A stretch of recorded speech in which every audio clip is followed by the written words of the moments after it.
Okay, so this example is similar to 8, except it doesn't have a GCF, so there isn't something that divides out of everything.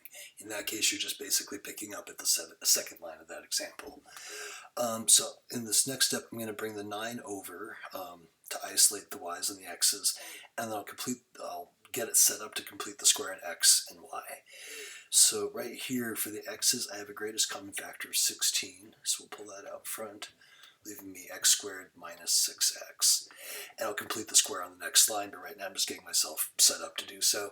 And remember, our goal when we're completing the square is to get this to plane x squared and plane y squared.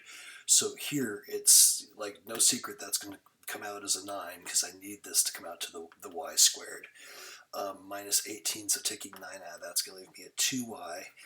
And then I'm bringing this 9, whatever the constant is, even if it goes with this, I don't even bother. I would just bring it over to this side.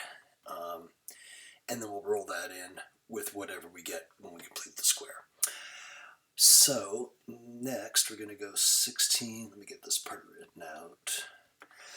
And then to complete the square in x, we go half of 6 is 3, and then 3 squared makes 9. So I'm going to go plus 9 right there. And then plus 9, and then y squared minus 2y. Half of 2 would be 1, and 1 squared would be 1. So we're going to go plus 1 right there.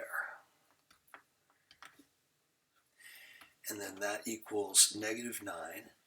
But I've added these things on here, so I need to balance that out on the other side of the equal sign, because if I add something to this side of the equation, I have to add the same thing to that side of the equation.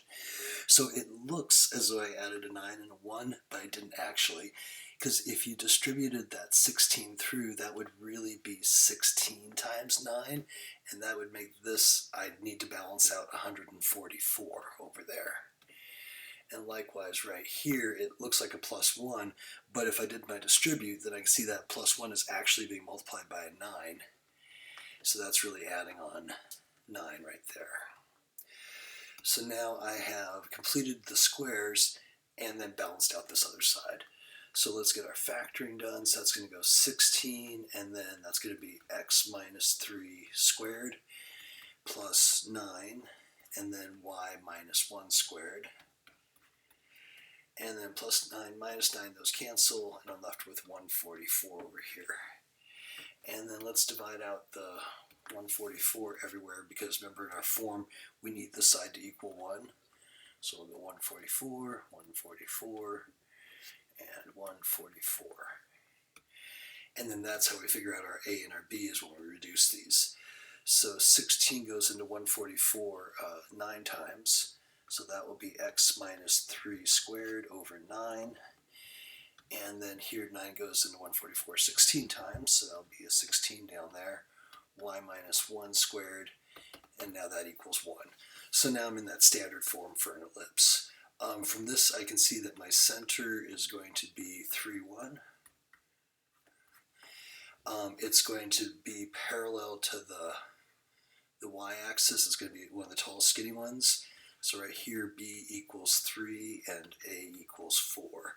So from 3, 1, so over 3 and up 1, we go up 4, down 4, and then right 3, left 3 would be what the graph would look like. Okay, hopefully that helps.